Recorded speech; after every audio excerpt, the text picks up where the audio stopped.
see you. So that's your cousin, huh? That's my cousin. Yes. Her father and my father are brothers. Is that right? She said she does stuff in the school. Yes, she does. She's been doing it for years. That's right? Yes. She can sing. I was sitting She can right sing. next to She's her. wonderful. She can really sing, yes. I've heard, yes, she can sing. So this is Chicago Slice. It's going to be on I don't know, about 4 weeks from Sunday.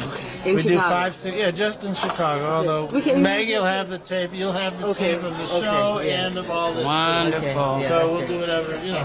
You can do what you want with it. This is, you know, life is short. Does the show make you think? I hope so. Does it make you think? I hope so. You think good thoughts? Yes. Positive, but we do this one. This is a lot less serious than most of the things I've done for the last time. Less with well, now, Oscar, now, did you hear that? Okay. Most of what I've done has been on public TV. This is a commercial show. It's 23 minutes long, and it kind of goes up. And you know, we're okay with it. Okay. Now, why don't we just go around, start with Oscar Brown III. Hello. And tell us It's in the back, in the dressing what room. are we gonna ask now? I think because we're only gonna have about 3-4 minutes. Yeah. You just, this man is an incredible musician. You already Thank you. Honest, no bullshit. He was playing in the room, work for it. Yeah, we were talking about how my brother used to be walking. He'd be such a little cat carrying a big upright bass, and people say, "Yep, we see this bass walking down the street with 2 feet coming up under." I mean, so he. You know, I always almost felt sorry for him. Oh, that big heavy thing, but you know, he loved it, and I think that love for it comes out in his performance. You know, Well, you don't like to sing that loud. you don't like to sing that loud? He likes to sing, but not that loud. You want your music to say it, not your voice so much. Oh, that's interesting Sing a observation. love song. Well, maybe because it was a love song, man. Maybe because it was a love song. Oh yeah, that I Am in Love song. Yeah. Anyway, what do we do about it? Let's go around. Just say who's who. Let's say your name. And I don't know how long. Well, I'm Oscar Brown III and co-composer on some stuff and arranger and general, you know, musical technician and pivotal member of this. You know, I'm the bass. I play the bass. You know, how old? 37. Oh, you don't want to know my age, of course. Yeah, I don't. Yes, I mean, yeah. She just turned 25. No, yeah, sure. Yeah, I'm. We're the 2 youngest of Oscar's kids. I'm Maggie and my sister Africa Brown. Yes, and so Face Brown. yes, and so of course we're the newest addition to this family performance thing really that's been newest. going on. Yes, she's the most really rookiest of us all. The rookiest, if there's such a thing. And I'm a rookie at trying to handle the business, but I'll say that I've learned well, I think, from the teachings of Daddy and Gene and my big brother and people around us who, you know, basically taught me how to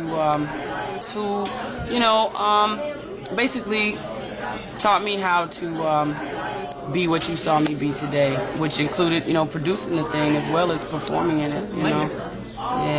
Yeah, it was important to bring the family together. What you saw was a family reunion concert. No. Okay. I didn't tell you. We're ready. Okay. Africa Brown, newest member. The first time I started singing with them, actually, like in front of a big audience, was at the Jazz Fest, which was in '90, and it was wonderful.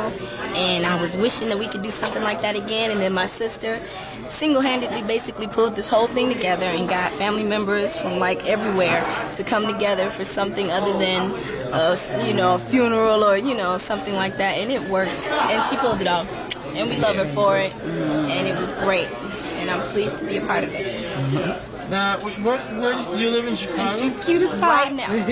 Right now, I live in LA. I live in Los Angeles with my parents and my daughter, Indica Monique DeLay. That's my baby. That's my baby. Yeah. How old is she? She's 15 months. That's right. Yep. She's a terrorist. Terrorist. She's a terrorist. She's a terrorist. Nancy. And She just got married. Oh yes. Let me see. What was it? What's his name again? Oh yes. My honey pie of my life. I'm Mrs. Oscar Brown Jr. as of December the 29th, 1992. No. And I'm so proud to be in this family and I'm so proud to know and to love Oscar and to be with him. He teaches me so much and I learn so much from him. He's such a genius. And his children are such geniuses. They just the genes just go through them. It's just especially Maggie and Africa. And Bobo. And now you two have been working together for 30 years. years. How long? For a long time. Since 1962. 3. Yeah. Amazing. I'm so proud. I'm so happy to be in this. This is my life. I love it. And I'm having so much fun. It's just sinful. It's sinful. Now, are you performing in LA some? Yes, we are. Yes. The South Central Koco. I didn't hear. The Southland Cultural Center. Yes. Yeah, we have been working together. I'm Talk Oscar about Brown Jr. sanctification. We've been working together with Louis Satterfield from Earth, Wind and Fire and Bobby Bryant, who's a top musician from the NBC Orchestra in LA and a number of other great achievements.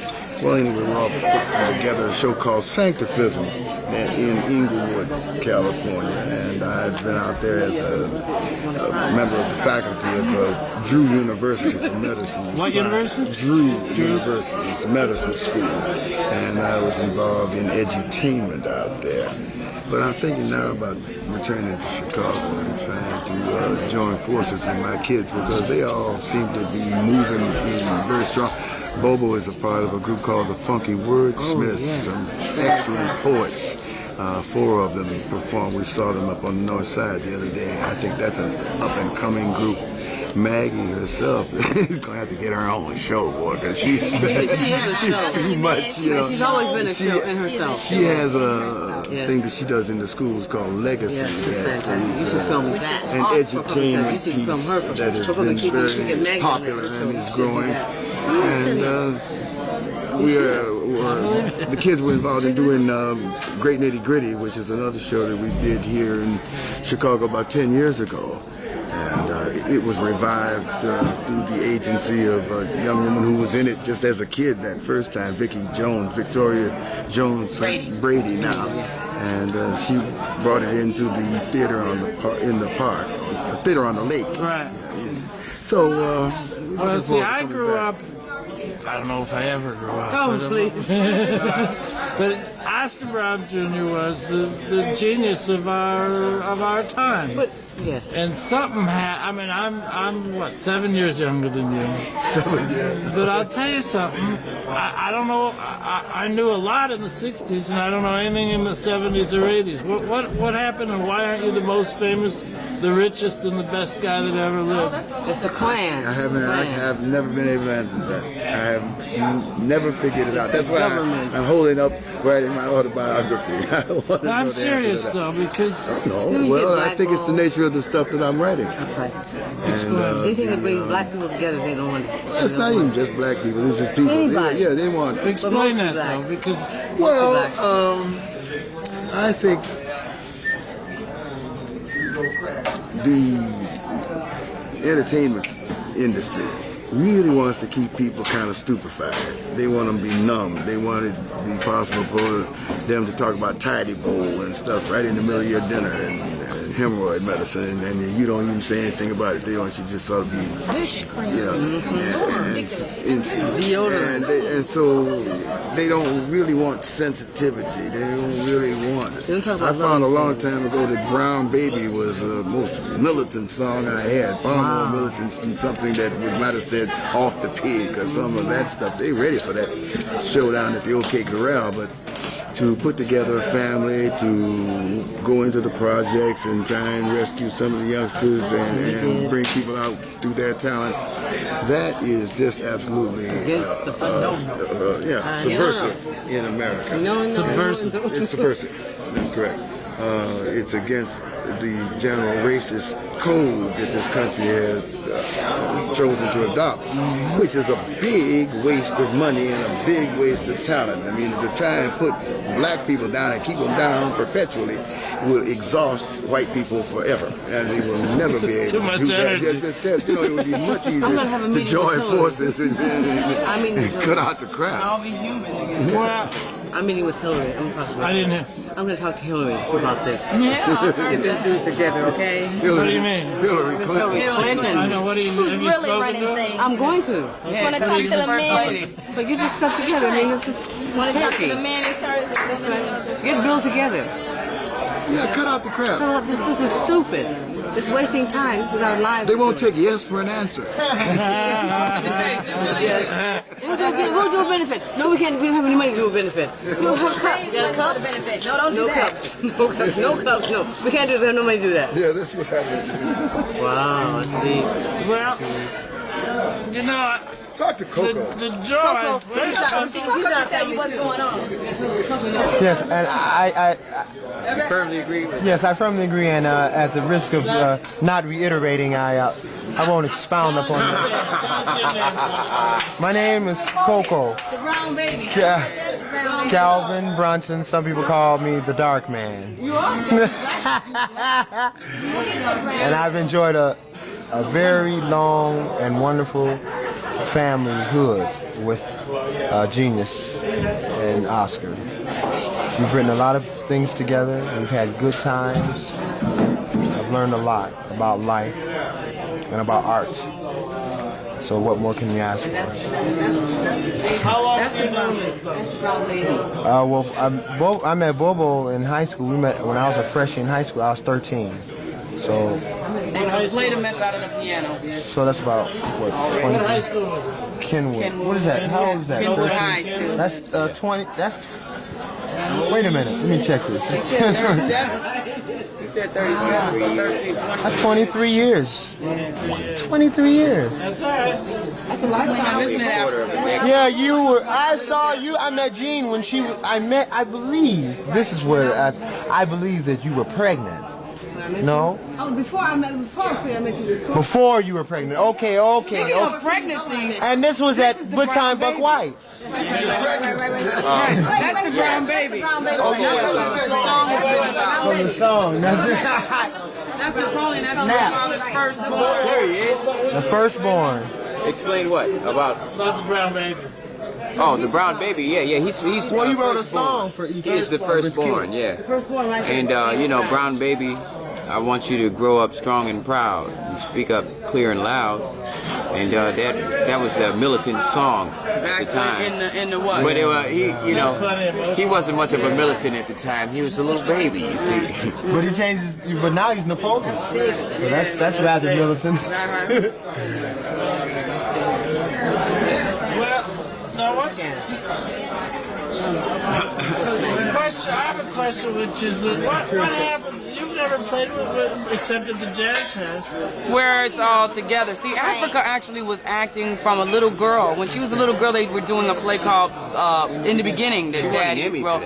And she won a Jefferson Award, a Joseph Jefferson Award. She was, very young, like 8 years old. Best supporting actress. Yeah, she was a co-star of that play. So actually, Africa's been acting and performing, not maybe as regularly as the I rest of guess us. the singing part is what. But particularly singing and joining us on stage in the concert field it's pretty new to us. Bobo and I wrote the music to that. In the beginning, that's right. So that was in their younger days, and it was really great stuff. That's a beautiful play. It's wonderful. There's no families like this.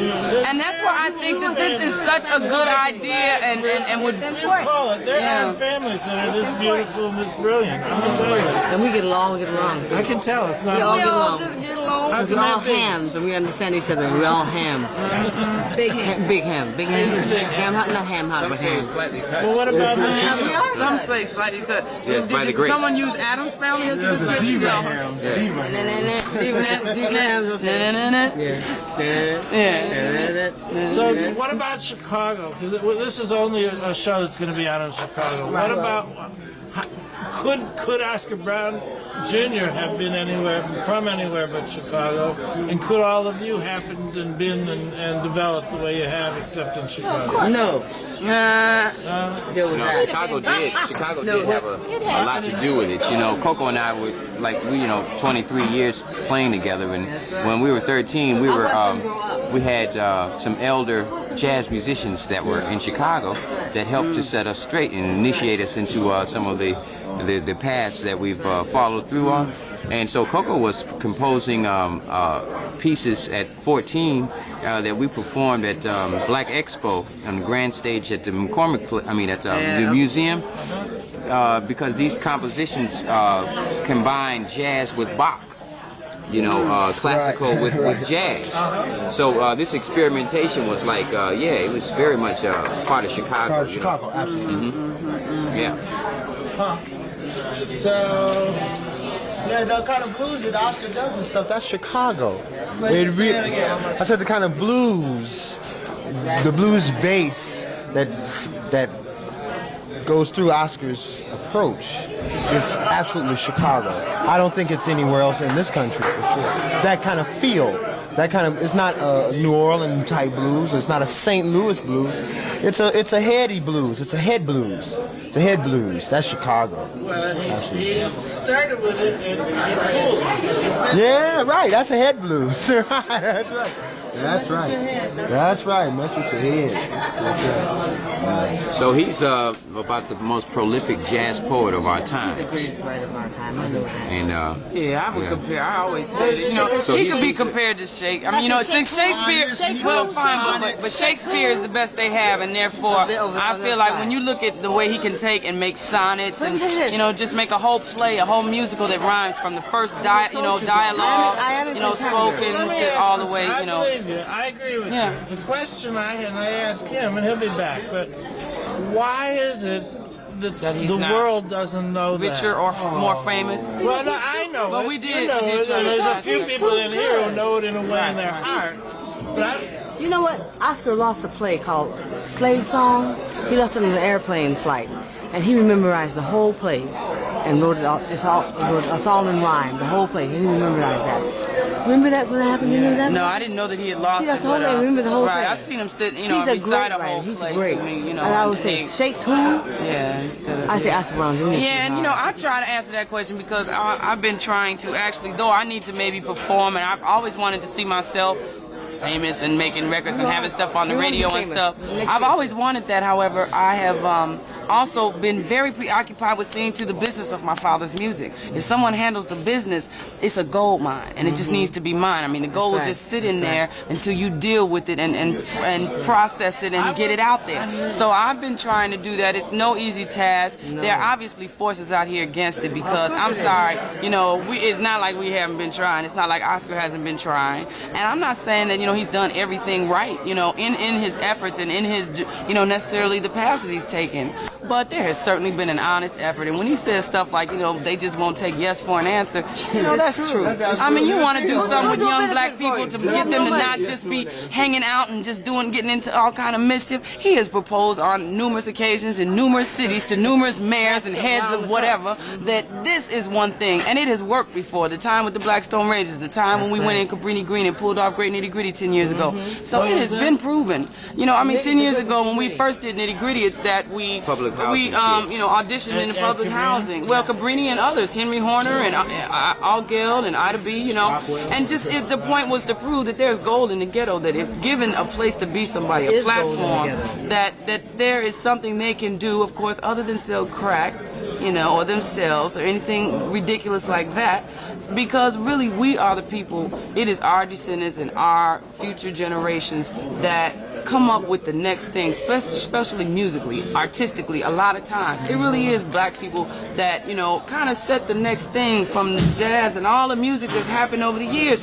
We have had a feeling in us that we have expressed, and that has become labeled by people other than us. Sometimes they call it jazz or they call it whatever they want to call it. It's all great black music. music, and it's all ancient to the future, you know. And so, you know, we're just trying to see to it that we get our propers, and you start to feel like, well, you know, as hard as it would be to try to have music out or anything on the real mainstream, to try to say, well, you know, we just got to try to do it without the same white folks that are controlling it and keeping us locked out now. How can we go to them now and say, oh, we want a deal or we want this? We have to make it so that we do it ourselves, and we find the ways to do it ourselves, because, I mean, he's 66. There ain't no way he shouldn't have gotten his propers by now. They know what they're doing. There's no way. I went to Tower Records. We were doing a little slice on our show with a watermelon salesman on West Madison. She got a wagon, white guy, selling watermelon on West Madison. Did he have a yell? I turned around the kitchen. Did he have a yell? Did he have a yell like a watermelon? Did he have a yell? No, he didn't know what. No. He was just he was and I said, so we'll put the music. I said, we'll put the Oscar Brown song and put it on the TV.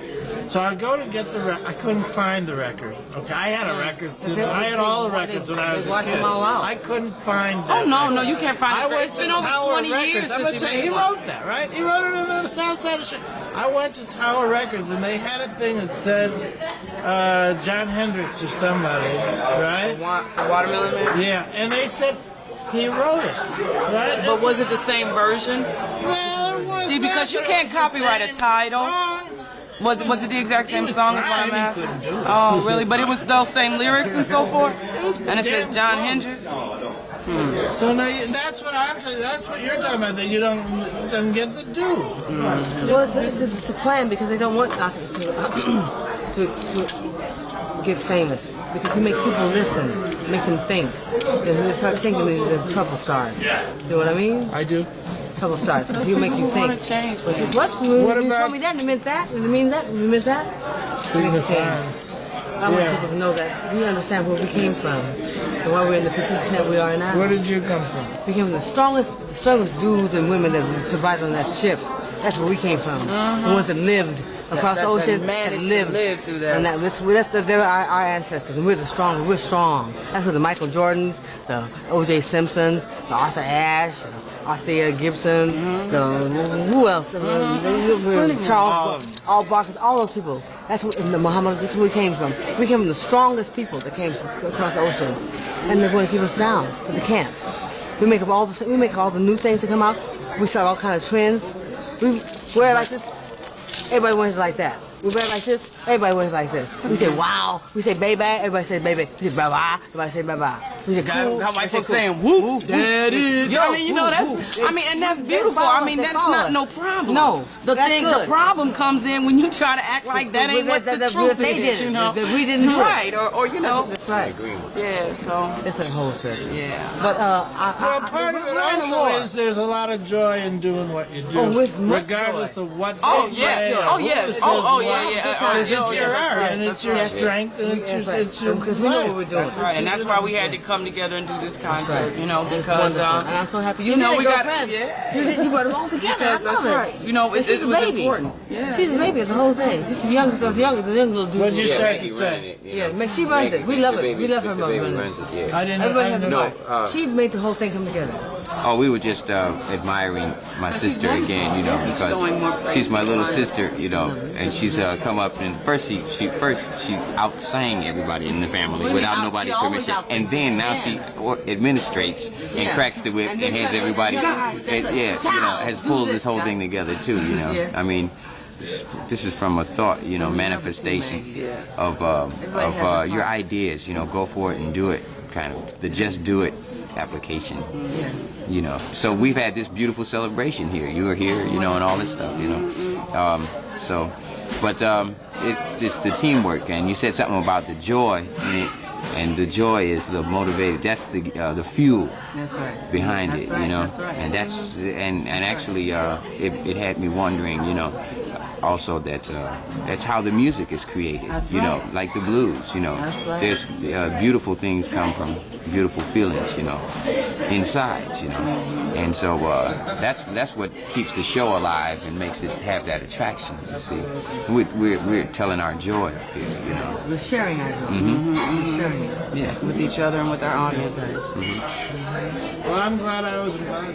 Yeah. Oh, I'm glad you were too. And it's so funny, you know how it was funny. I was was going off on Andrew, the guy who came and just filmed Funky Wordsmiths, and I was just like, because I studied Black history and particularly the history I studied the history of Black music, and I could just really see where our stuff always got infiltrated, and someone else sold it back to us, and Scott Joplin and all those people, they never got paid for stuff. Little Richard acts a fool because he knows good and well that he started a bunch of stuff that he never got credit for. So when Andrew came up in there, and of course I was like, y'all sent a brother, and he just started filming. So of course I thought they knew. I'm out in the audience. They thought somebody knew, and in the end, no one knew.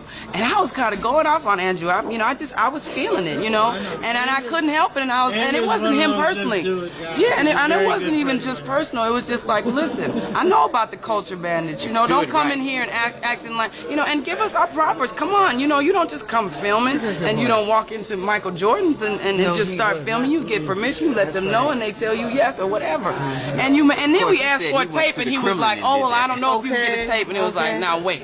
So that's fine, but all I'm saying is out of that adversity, out of that conflict, and he stuck with us all night and tried buying us drinks, and we're like, get out of here, you're just trying to take our stuff, and and acting like we won't even see it. When will you show it? When will you air it? Will somebody get paid?